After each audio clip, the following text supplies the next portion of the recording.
What's up, you guys? Welcome back to Kicking It with Yo Yo. I am your girl Yoshi, and I am here to bring you my review on Love and Hip Hop Miami.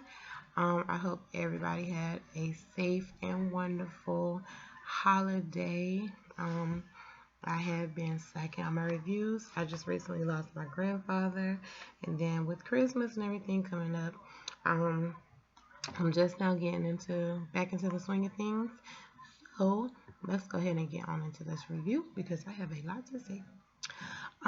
So we start out this episode with Amara La Negra, who is absolutely gorgeous.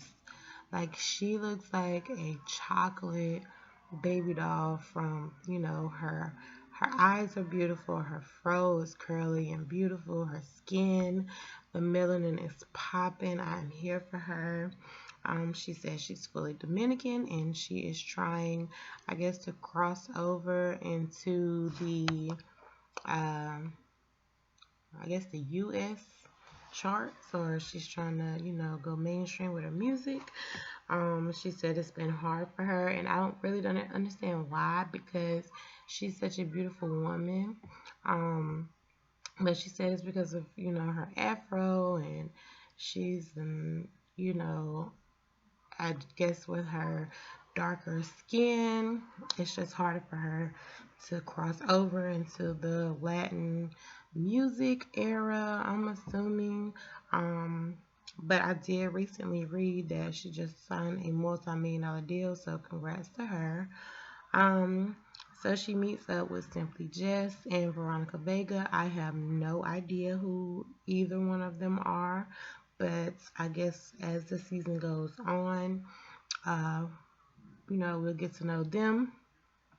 So then she meets up with young Hollywood, but she brings her mother along, and you could tell he was kind of standoffish a little bit, because unless your mother is your manager, there is no reason you should have brought her with you. But she says her mother does everything with her, they do everything together, and then anywhere she goes, her mom goes. But I don't know if that's the best thing, because she said her mom can see the things she can't see or something. But to each his own. Um, Gunplay and his girl Kiara, they just recently moved back to Miami from Atlanta. If you remember, Gunplay was on an episode of Love and Hip Hop Atlanta. And I think he signed with Rick Ross or the MMG. I think that's who. Like, I personally don't know who Gunplay is because I've never listened to his music, but I guess he's a rapper signed with MMG. Not really sure. Um, he meets up with Trick Daddy and tells him why he moved away from Miami, just to get away from everything. Trick Daddy did not know he had moved, and that he's working on a new album. And of course, he wants Trick Daddy to be on the album, and Trick agrees, saying that it's time for them to bring the Miami style back to Miami. And I kind of see what he meant. He said there is a Trick and Trina album, TNT, I think is what it's called, because it's everything they do is explosive. Um, I love Trina personally, but I don't know if the people are here for a Trick Daddy and Trina album. I mean, they might have some cute little bops, but I don't think it's gonna, hit the top of the charts or nothing like that. But that's just my opinion. Um, so he asked Gunplay to also, get on his album with him and Trina, do theirs. He agrees, of course. So then we come back with DW, Arthur's little sister. She has landed another role on reality TV. Like, I am so sick of Shay Bucky Johnson. Like, out of all the reality shows you have done, you have not A, gotten your teeth fixed, and B, fix them crispy, crunchy ass wigs that you be wearing on your head, ma'am. Like, no, I was not here for her. And that busted ass, tied ass wig, you was dragging one lonely roll-on carry-on bag, but you moving to Miami to be with your long distance boo pleasure P. I do not think this is a real relationship. I think this is something Mona concocted to come to with us with the bullshit. Um, uh, let's see. So then he tells her, they're sitting around, they're catching up, and he's telling her that Pretty Ricky is getting back together. I, for one, am here for it because Slickum is my bae. I was really a big Pretty Ricky fan when they were out. Now, I don't know if this tour that they're doing is going to be old school or new school, but we shall find out. So she's upset that he's back with the group because she said that they drug him through the mud. They had a lot of issues when they first broke up. But my thing is, girl, that's not your problem. Like, if they are able to get past it and move on, why is it your business? Why are you so upset? Because at the end of the day, you weren't even with that man at that point. So, girl, have several seats, ma'am. Like, please. Um, so then we're introduced to Bobby Lights. He is an openly gay rapper, um, who looks like Powder. Y'all remember that movie Powder that came on back in the 90s. Definitely Bobby Lights. Um, so he said people take him as a joke because he's an openly gay rapper, which I think is some BS because I feel if you're talented, you're talented. It doesn't matter what your sexuality is. And at the end of the day, from the clips that they showed on the show, he seems to be a talented ass rapper. So I wish him nothing but the best. Because him being gay shouldn't define him as a rapper. Like that makes absolutely no sense. Because sometimes, well, 99% of the time, some of y'all favorite rappers is out here gay. They just not openly gay. Hello, somebody. Um. So then we get to Trina. Um, dressed in a trench, see-through raincoat, or I don't know what the hell she had going on, but I love me some Trina. Her and Trick Daddy performed their smash hit, and then, um, like I said, for me, Trick Daddy and Trina, Trick Daddy definitely his albums back in the day, really hit hard, but them doing the album together in 2017 when there's so much the era of music has changed so much. Um, it may sell very well in Florida. Like I don't know about worldwide, but there's only like a few songs that Trina and Chick they did together that really hit hard. I'm just saying, like ain't nobody really checking them like that. So Bobby is Trina's cousin, and he shows up to her after party, and he couldn't get in. I think that whole scene was staged because when he actually did get in, wasn't nobody in the room but Trina, Trick Daddy, and her assistant, and I think a couple other people that work for her. So, Trina says she doesn't like for him to come around because he is drama. Um, yeah, that's about it. I mean, nothing really happened with that scene. So Pleasure meets up with the rest of Pretty Ricky. Um, and everybody looks good, really, really good. They are not the same, young boy group that they were back in the day. Everybody has grown up and you can tell they put on weight, which is expected, because they're not kids anymore, they're grown-ass men. But spectacular, your hairline is sitting in the back seat. Like, I need you to get that together, brother. Like, either wear you a headband, wear you a fitted cap, like get that together. Or is your forehead just that damn big? Like, I don't know, child. I don't know. Slickum looking real good. Like, I was always a big fan of Slickum. Like, I wasn't even really in love with Pleasure P like everybody else was. Slickum was my boo because Slickum has that he got that rugged sex appeal where he not really fine, but he ain't ugly either. You know what I'm saying? And then you got Baby Blue out here looking like a colorful, thugged out Pillsbury Doughboy. Boy, where was you going in that jacket?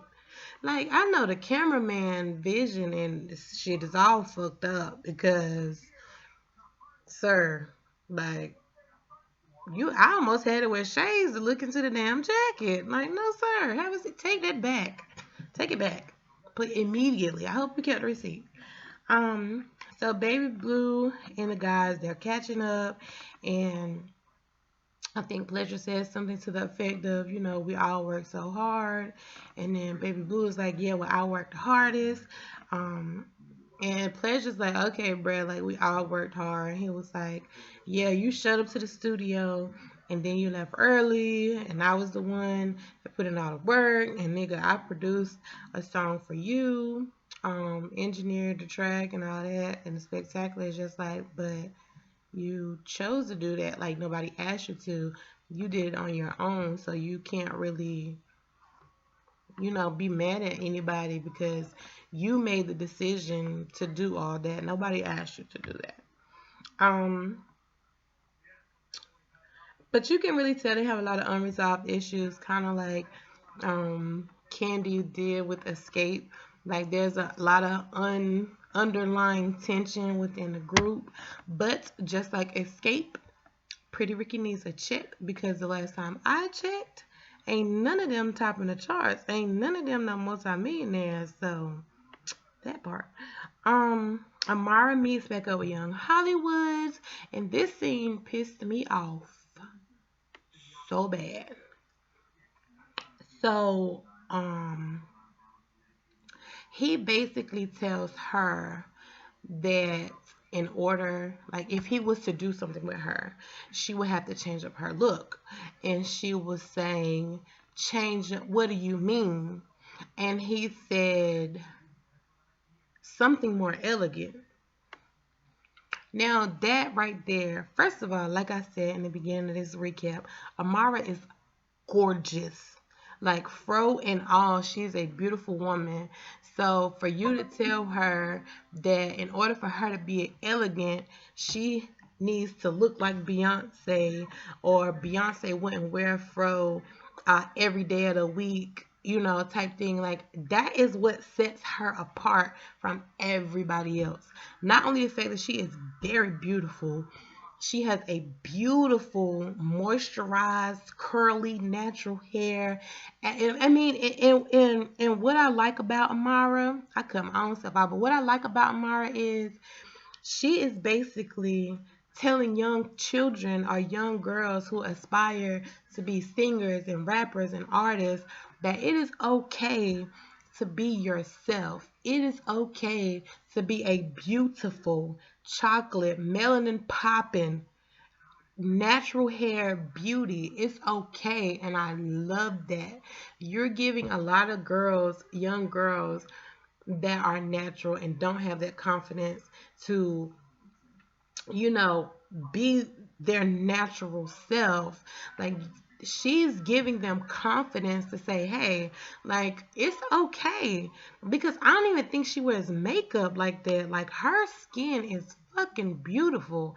And for him to say that, she needs to change her image and look more like Beyonce, well, listen, everybody can't be Beyonce. And half of these hoes out here trying to be Beyonce don't even come close to Beyonce. There is Beyonce and Amara are two different people. You can't put her in a box or categorize her with these other people just so she can make it. Like that's some bullshit at its finest. And for him to sit up there with his toucan Sam looking ass, I can't stand for somebody like you're Latino, she's Latina. Like that's self-hatred, my nigga. Like because at the end of the day, these white folks don't give two, three, four, 5 fucks about you. And at the end of the day, they'll shoot you down in the streets as quick as they'll shoot a nigga down in the streets. So please, sir, have several seats. And for you to get on national TV and let some asinine bullshit like that come out your mouth, like, boy, who raised you? Like, who raised you? I just want to know. And then she's like, well, I can't be other camp with an afro. And then he like kind of looks at her like he really, it looked like he was saying, no, bitch, you can't. Like that's what his face read. Um, so then he was like, you're really gonna get in your feelings about this whole black and proud type thing. And she's like, and then he throws up a fist. Like, oh my nigga, if she would have jumped across that table and just punched him in his mouth, like I would have been here for it. Because at the end of the day, she says, I'm an Afro Latina. And he says, is that just what you're calling yourself? Clearly, clearly, she has beautiful brown skin, but like she's a Latino and African American, I want to say. I think she's mixed, but she did say she was fully Dominican. But if you really want to be real about it, Dominicans and Mexicans ain't nothing but black people. We all intertwined, my nigga. That's why you see a lot of Dominican women and men for that matter that have beautiful dark skin just like hers. So for him to sit up here and basically antagonize her and make fun of her, like that was some bullshit. But I will say, like Justin J 1232 said, it was a conversation that needs to be had because there are people in the industry that don't believe, or people that's not in the industry that don't believe that if your skin is darker, then you won't make it far. And there are in some cases, there's instances where light is right and brown is not. And I think that's fucked up. But it was a very hard thing to watch, and she was just like, you know what, fuck you, nigga.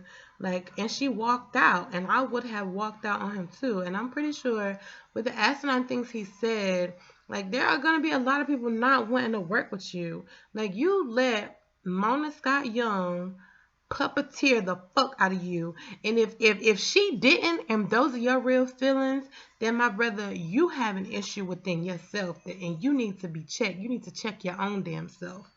um Moving right along, cause that nigga had me pissed off.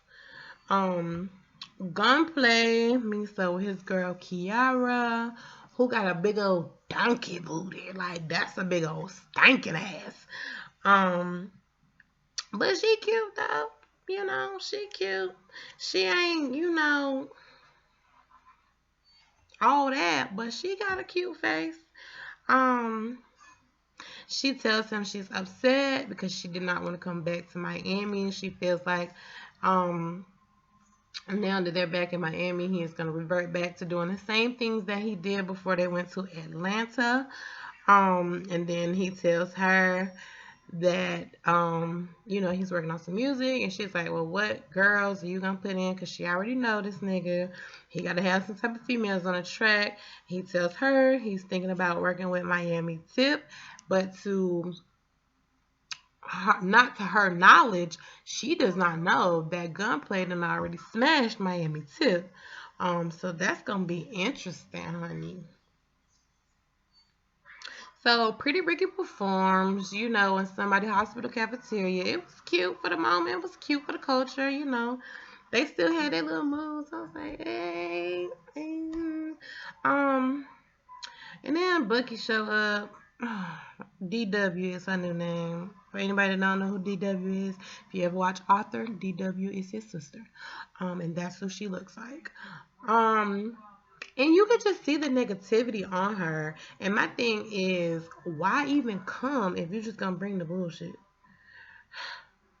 Um, So they get off stage and they're backstage taking pictures with their fans. And, the security guard stops her and tells her, they're not doing no more pictures. And Pleasure like, she good, let her through. She's like, yeah, I'm coming to support my man and my man this. And she was just being real extra for no reason. And then she says, you know, I see this group back together. It wasn't too good not too long ago. And she like, ooh, ooh, ooh, ooh. Like, she was just doing the most for me. Like, you was doing way too much and not enough. Like, ma'am, have several seats. Um, so then Baby Blue is like, man, where you find this hoe at? The halfway house? Bitch. I like to collapse the lung. This nigga said a halfway house. Like, girl, he said you got halfway house pussy. Damn, Shay. Um, so she keeps talking junk and saying that they're using pleasure to jumpstart their career. But ma'am, when the last time Pleasure P had a song out? Like I just want to know. And unless he's doing music I don't know about, cause I ain't seen him on nobody's red carpet, performing on nobody's stage. So why she feel like he's the like he is one of the most talented in the group? I give him that, but at the end of the day, like they all together because they all need a check, and he's doing this show because he need a check. So sis, have a seat. Um, and then she's like, but my thing is, why she's so upset? Like I'm pretty sure Pleasure wasn't innocent in the breakup of that group. You know the stories from the blogs, just like we as the people know the stories from the blogs. So how do you know what's true and what's false? Pleasure P could very well be the issue that broke them up. You don't know that because you're assuming, and when you assume, you make an ass out of yourself. Hello. Um. So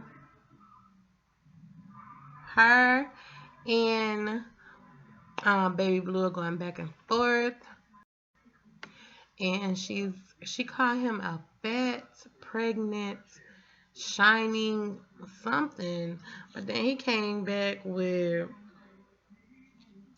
you must not be getting no money. I can tell you ain't getting no money. You can even get your makeup done right, bitch. When I tell you, Baby Blue was reading her ass, and that's why she was getting so upset.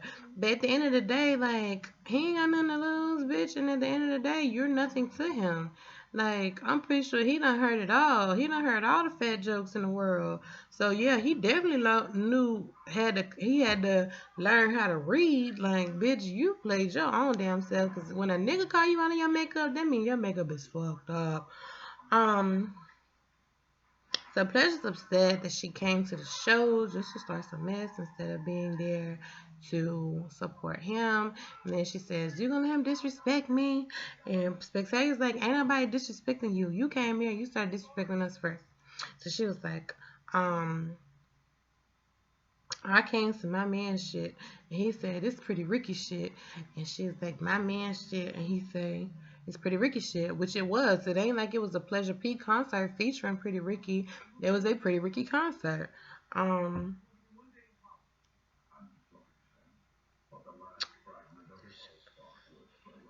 she keeps saying they wouldn't be shit without Pleasure. Whatever, like, girl, have a seat. Um, and she's like, well, don't come at me when you don't know what's going on. Well, bitch, you don't know what's going on with that group. Like, you meddling. Mind your business. If he wanted you involved in the ins and outs of his group, he would have made you their manager. Bitch, have a seat. I'm sick of Shay already, and this is just the first episode. Um, so then she get mad when he don't take up for her, and in her green screen she like, cuss the nigga out, slap him or something. No, bitch, no. Like, you got exactly what you deserve because you came in there starting with that man. There was no reason for you to come in there and bring the energy down and turn it negative. There was absolutely no reason because nobody had said anything to you. Nobody even knew you were there, ma'am. You wanted to make yourself relevant, and you got your ass handed to you. You got your ass read on national TV by Baby Blue. Check one for Baby Blue, -1 for Shay. Have a seat. Um, so then she calls him weak and storms out. Anywho, Bobby goes with his best friend, Miami Tip, to Trina's brunch. And Trina is noticeably upset that Bobby is there because him and her assistant Alvin had a fight, I think back in 2016, and she just doesn't want any drama, and that's all Bobby seems to bring around. Um, so then Bobby and Alvin go at it. Alvin calls Bobby a bum and tells him that he wishes he was in his position. And I'm like, I don't think nobody aspired to be no assistant. Like, maybe that's just me, but I don't think nobody like lining up at the unemployment office like, yeah, let me get that assistant job. No, like they was both throwing shit at each other, and I feel like Trina, you called out Bobby on his shit, but you didn't call Alvin on his shit, and that was wrong. Um, so then Bobby throws like a cup or glass, like he throws something, and it's like food all over Alvin's face. And Trina hit the matrix, like she ducked and dodged it because she did not want to get that food in that new lace front. Like she had just bought it, she had just put it on that morning. Like yeah, I was not getting ready to come to Trina with the bullshit. Um, so Trina pulls Bobby outside, and she is upset that he keeps coming around with his attitude. Bobby tells Trina he doesn't feel like she supports him in what he does or his music or whatever, but he tells her that he is gonna make it with or without her, and the episode goes off. So yep, that was my review on tonight's episode, or not tonight's episode, Monday's episode of Love and Hip Hop Miami, season 1, episode 1. This season, like, it's gonna be lit. I'm so ready for Love and Hip Hop New York to go off. I probably will not review anything else for Love and Hip Hop New York except when the reunion comes on, because Love and Hip Hop New York really isn't giving me anything, and it's actually pretty boring to watch lately. So remember to thumbs up this video, subscribe to my channel, turn your notification button on, and I will see you guys for my Black Ink Crew New York review. And so I will talk to you guys later. Bye.